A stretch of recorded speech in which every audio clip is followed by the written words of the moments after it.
Different factions. Yes, I do like Root. Different factions do different things. We got Pandemic. We got Pandemic Fall of Rome, where it's instead of disease, it's Goths and Visigoths coming in, and you have to save the Roman Empire. Okay, that already fell. I can edit that. Get the coffee cup. Yeah, get my honorary. There's a hand grenade up there. You know what coffee cup that is, right? Yes. Kickstart the dog. That's my honorary opaque cup for chip pulling. Ah, yes. To kickstart the dog. Defined in the Urban Dictionary as the act of tucking one's semi-erect penis behind their leg and then kicking that leg rearward in order to stimulate a fuller erection. Usually performed in the shower, preferably with hair conditioner. Gotta have the hair conditioner. You gotta have the hair conditioner. Doesn't work otherwise. Definition 2, tucking one's fully erect penis behind their leg and forcefully hiking that leg rearward in order to smack a woman performing fellatio under the chin. Woman is optional.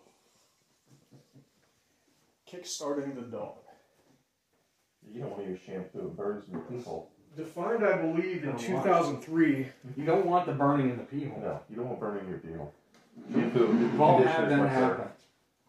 That's why you know there's a right way to jerk off. Like if you have to piss, if one let me ask. Oh, here. Sure. If Sometimes I go with if the you have to piss, but you want to jerk off, Yeah. do you piss first? Oh no. And then jerk off? Yeah. Or do you jerk off and then try to piss? I jerk off and then try to piss. I piss first. There's a burning. Well, here's one the of thing. these options causes a burn later on. Yeah. Which I appreciate.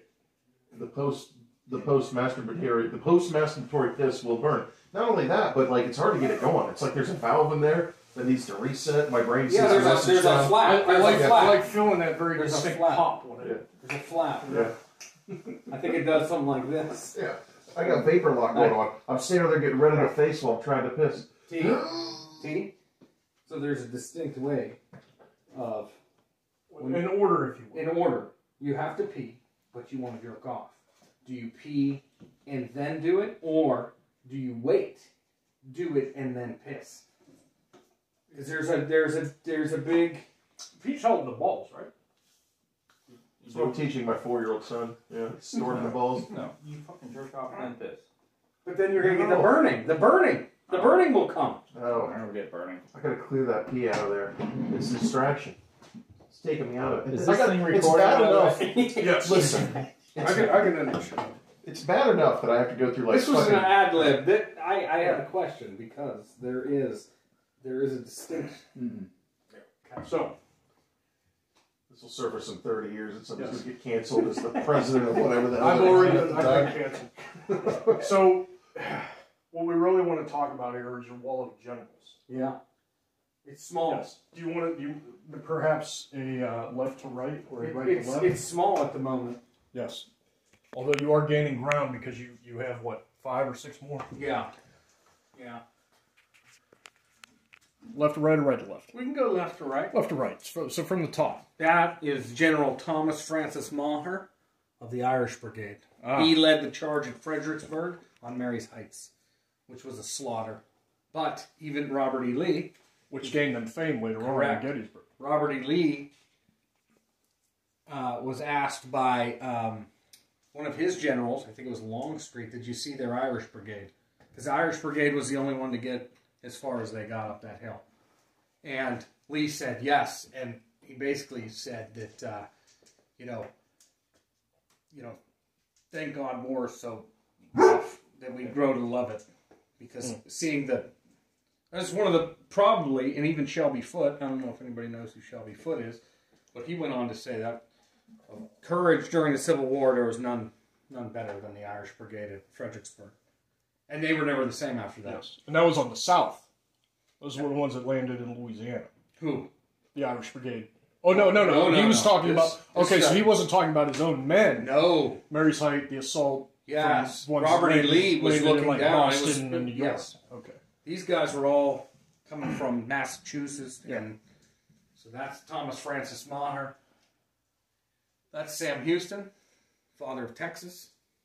How's that working there? There he is.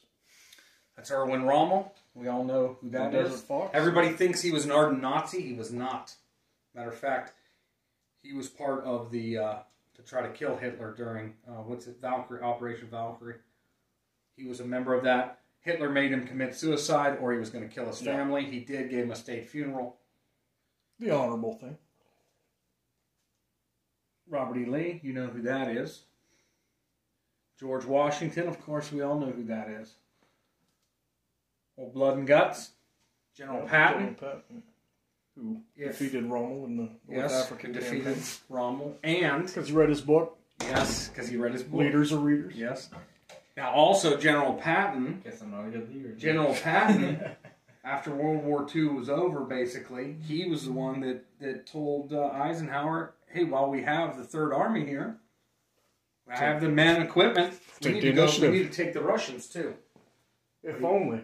And he said, if we don't, there's going to be prices to pay, and guess what? Cold War, right? And then Stonewall Jackson.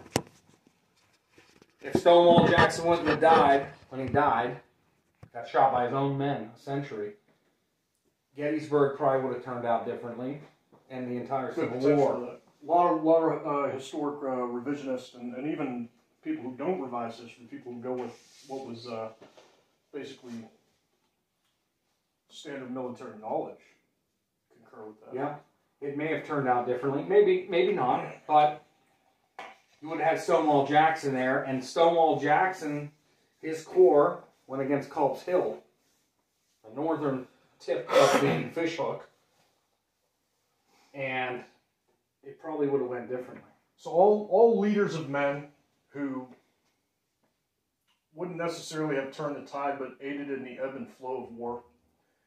Some who secured victory, others who fought campaigns valiantly but lost, all honored here on this wall. I notice you don't have any conquerors. What do you think of Genghis Khan? I don't. I put people on this wall that I've read about, that I know about, I respect. Think if that wall could talk. Think of those guys in one room. You'd have. I mean. Well, I don't speak German, so I wouldn't be able to understand Rommel, but yeah. Don't worry, Rommel spoke English. Oh, good. Also, the one thing that separates Rommel from a lot of the German generals, when he would take prisoners, he would actually go talk to them. And he'd give them food. Good way to gather information. Right, but he'd give them food, he'd treat them humanely. Yep. Rommel was a soldier's soldier. He was. If you read about him, he gets a bad rap in history, but if you know the real history about him, he wasn't an ardent Nazi. He didn't really like Hitler. He was loyal to Hitler, no doubt. So if you want to get him, just defending him and put him on a pedestal. yeah, well, listen. Tell me more about your pro-Nazi. Do you remember what was it? The Battle of I like it. Battle of 73 Easting, the first Gulf War. 73 or 63 Easting. 73 or 78. They're as our armored. Are you talking about the tank battle near Kirkuk? Yeah. Yeah. Or the high. No. Or are you talking about? No. 73 Easting. That the end around Kuwait. Correct. Okay. He came out of Kuwait into the desert. Yes. Got him. So as the armored brigades were just rushing through the lines, all the Iraqis had their T-72s. They had them embedded.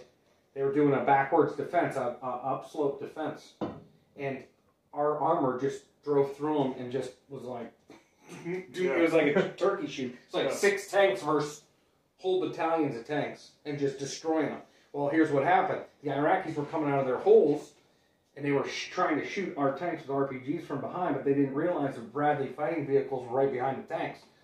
So as they would come out of their holes, the Bradley fighting vehicles were like, yeah, okay. They got 30 Mike guns. They're just boom, boom, boom. 20 coax, whatever it was. Isn't it not 30 Mike anymore? They have a 30 Wasn't Mike it 30 Mike extended stage. No, 25 millimeter Bushmaster. Okay, well, anyways, it's just as deadly. It doesn't matter. It's just as deadly. Actually, it shoots further than the 30 Mike. 30 Mike hits harder. 25 Mike shoots further. So, out of this, one of the generals, Iraqi generals on the ground, was put in the back of of the commanders, Bradley. And when they closed the door, on that back side of the door was a picture of Rommel. And the Iraqi general said, "Why do you have one of your enemies up?" And he said, "Well, if you would have read his fucking book, you wouldn't be in the back of my fighting vehicle." And that's a true story. That really happened. And if you were any fucking good, I'd have a picture of you. Right. Correct. So, because modern day tactics with our tanks is that's his book. Yeah. So nobody's got a picture of what the fuck is that guy's name? but a lot of people will say, "Well, why do you have Lee and why do you have him?" Because we're in the era of taking statues down and revising our own history. That's why I have him up there. Right? I mean, and there's more to come. Andrew Jackson, Old Hickory. You don't even have to talk about him. Yeah. War of 1812. Yeah. Now, correct me if I'm wrong, but didn't he do most of his good work as a colonel? Yeah. Most of these guys did their best work as a colonel. His best work was as a light colonel. Andrew Jackson had Santa Anna. He had him in chains. And Santa Anna said, "Well, I'm known as the Napoleon of the West." And Andrew Jackson said, "Well, that's great. I whooped Napoleon's ass, or I whooped Wellington's ass, and Wellington's the one that whooped Napoleon's ass. So I don't know how you're going to fare." So modern day Texas, ebb and flow of battle. Yeah. But Old Hickory, Andrew Jackson told that to Santa Anna's face, right to him. Nothing to remark about Genghis Khan. Wow. I mean, other than the fact that I'm pronouncing it like an asshole.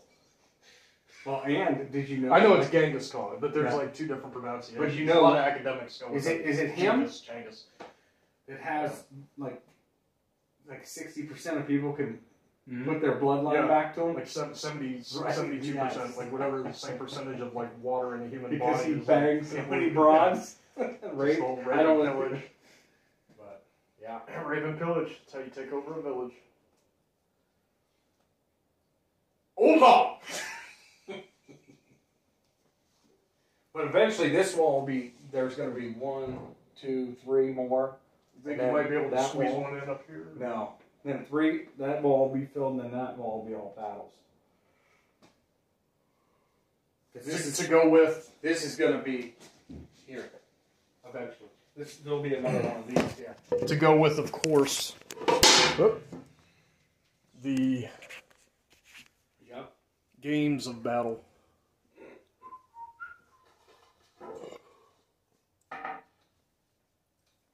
Quite the collection, my friend. Quite the collection. It's getting there. Oh, probably one of the best, most notable battles ever fought. Yeah. Star Wars Rebellion. These are just... Yeah. Quite the homage to history. In fact, a lot of these hex games are used in strategic think tanks that they do come up with... do them in West Point. They do battle in, strategies. Virginia Military Institute. Well, thank you for your tour. Much appreciated. When I leave here, I'm going to go home and kickstart the dog.